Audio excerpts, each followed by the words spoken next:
മൂന്ന് കാലുള്ള ബെഞ്ച് ഇളകാതിരിക്കാൻ മൂലച്ചുമരിന് കൂട്ടിയിട്ടാണ് ബ്രാഞ്ച് ഓഫീസിൽ ഉണ്ടായിരുന്നത്. മേൽക്കൂര ചോർന്നൊലിക്കും, നിലം ചാണകം ഒഴുകിയതായിരുന്നു. 10 പേരുള്ള ബ്രാഞ്ച് യോഗത്തിൽ കാശില്ലാത്തത് കൊണ്ട് 5 പരിപ്പ് വടയും 5 കട്ടൻ ചായയുമേ വാങ്ങിയിരുന്നുള്ളൂ. പകുത്തു പങ്കിട്ടെടുത്ത് പാർട്ടി യോഗം നടത്തിയ പാരമ്പര്യമുണ്ടായിരുന്നു പണ്ടത്തെ പൊന്നുപോലെ സഖാക്കൾക്ക്. അങ്ങനെയൊക്കെയാ, ശരിയാണത്. പാലോറ മാതയുടെ പശുക്കുട്ടിയെ സംഭാവനയായി സ്വീകരിച്ച് വളർന്നു വന്ന പത്രം ദേശാഭിമാനി. പക്ഷേ ഇന്ന് ലോട്ടറി രാജാവ്, കോടീശ്വരൻ, കള്ളപ്പണക്കാരൻ സാന്റിയാഗോ മാർട്ടിന്റെ കൊട്ടാര സദൃശമായ നാലുകെട്ടിനു മുന്നിൽ നട്ടുവളച്ചു നിൽക്കുന്നു. കഷ്ടം. ആരാ പറയണത്? മനോരമ. ആരാ എഴുതി കാണിക്കുന്നത്? ഏഷ്യാനെറ്റ്. നമ്മുടെ സഖാക്കൾ അന്തം വിട്ടുപോവാണ്. പാടില്ല, കൃത്യതയുണ്ടാവണം. നമ്മുടെ പാർട്ടി ഭൂതകാലത്തിൽ നന്മ തന്നെയാണ്. പക്ഷെ പഴയ പാർട്ടിയാണ് നല്ലത്, പുതിയ പാർട്ടി മോശമാണ് എന്ന് പറയുന്നതിന്റെ മറ്റൊരർത്ഥം എന്താ? പഴയ പാർട്ടി നന്നായിരുന്നു എന്നല്ലേ? ആയിരുന്നോ? അങ്ങനെ ആയിരുന്നോ നിങ്ങൾ വ്യാഖ്യാനിച്ചിരുന്നത്?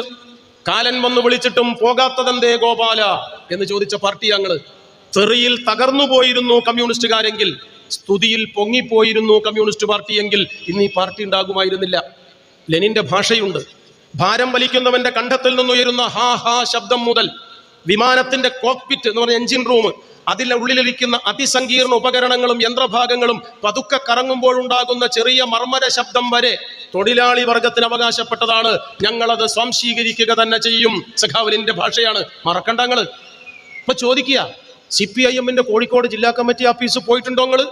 AC ഉണ്ട്, തിരിയണ കസേര, പളപള മിനുമിനുപ്പുള്ള നിലം ഉണ്ട് എന്ന് ആർക്കാ സംശയം? നോക്കൂ നിങ്ങൾ, പഴയ പാർട്ടി യോഗം എങ്ങനെയാണോ? എനിക്ക് പ്രസംഗിക്കാൻ ഉയരമുള്ള സ്റ്റേജ് ഉണ്ടാവുമോ? വിറയൽ അവസാനിപ്പിക്കാൻ അത്യാവശ്യം ആശ്വാസത്തിന് പോഡിയം എന്ന് വിളിക്കുന്ന ഈ വറതാങ്ങി ഉണ്ടാവുമോ?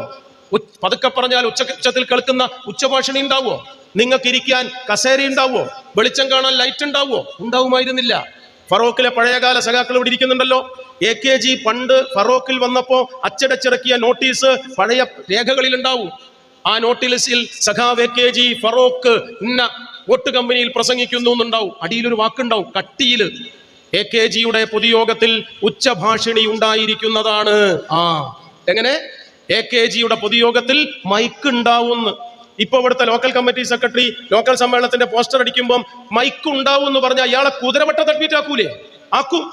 കാലം പുരോഗമിച്ചു, നാട് മുന്നേറി. നാടിനോടൊപ്പം മുന്നേറാൻ അവകാശമുള്ളവരാണ് കമ്മ്യൂണിസ്റ്റുകാർ. അതാണ് ലെനിന്റെ ഭാഷ. ഞാൻ വിശദീകരിക്കുന്നില്ല.